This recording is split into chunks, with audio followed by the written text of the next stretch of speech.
two biggest strengths of the rail industry today. I think the first one is the fact that we are an essential service and we do provide important connections right across the country.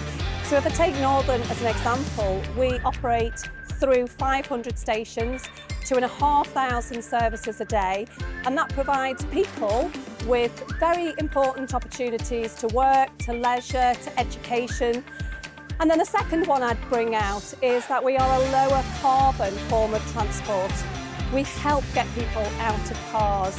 And as we see big electrification scheme across the north, for example, £11 billion being spent on the Transpennine route upgrade, we'll see that green credential grow.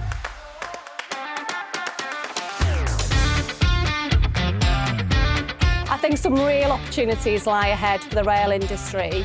Previously, we've had short-term franchises, but now we're able to look really long-term. And with GBR, Great British Railways, coming down the track, that will mean that we work closer with people like Network Rail who look after the track. So we can take that long-term approach now by putting track and train together.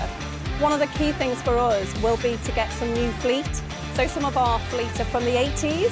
You don't see many people driving around in cars from the 80s. So it's really important that we procure new trains, and we're out to tender for 450 new trains. So another opportunity for the industry is to really lean into our green credentials, and as Transpennine route upgrade electrifies the line, then we are now taking trains in electric mode from Manchester Victoria to Staley Bridge. We'll be able to do that from Wigan to Bolton very soon this year. So more of those green credentials are a real opportunity for us as an industry.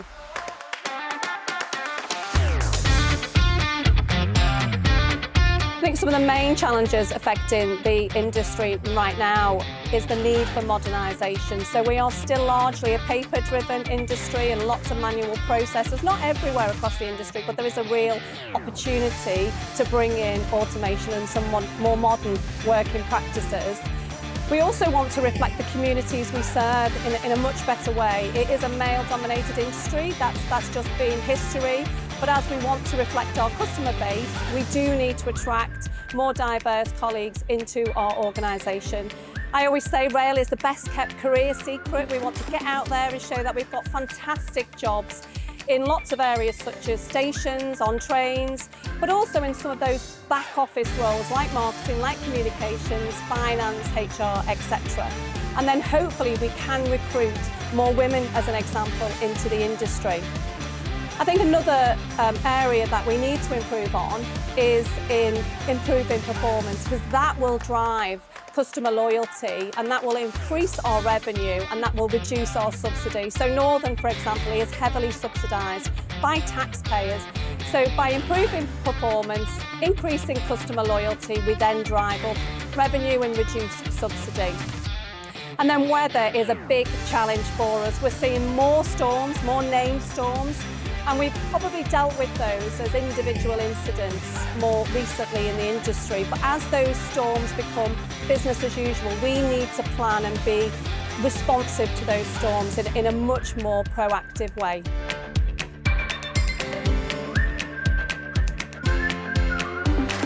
So one of the biggest challenges in terms of maintenance is just the age of the infrastructure and the fleet across the industry.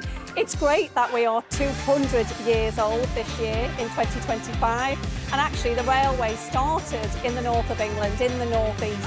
So we are celebrating that this year, but that does provide maintenance challenges, both with ageing fleet, but also with ageing track and infrastructure that does need upkeep and investment.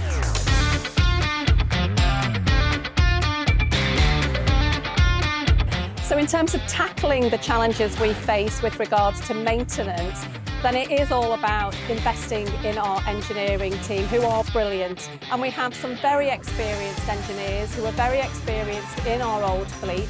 But as we bring in new apprentices into our engineering function, we need to invest in them and upskill them to be able to maintain our fleet of the future.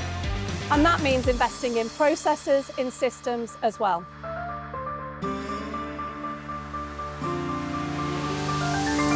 Health and safety underpins everything we do in the rail industry, both in terms of keeping our customers safe, but also our colleagues safe. And you see a huge amount of cross-industry collaboration with regards to health and safety, whether that be in training, in equipment such as cameras, or improving things like autumn conditions and sanding on our trains.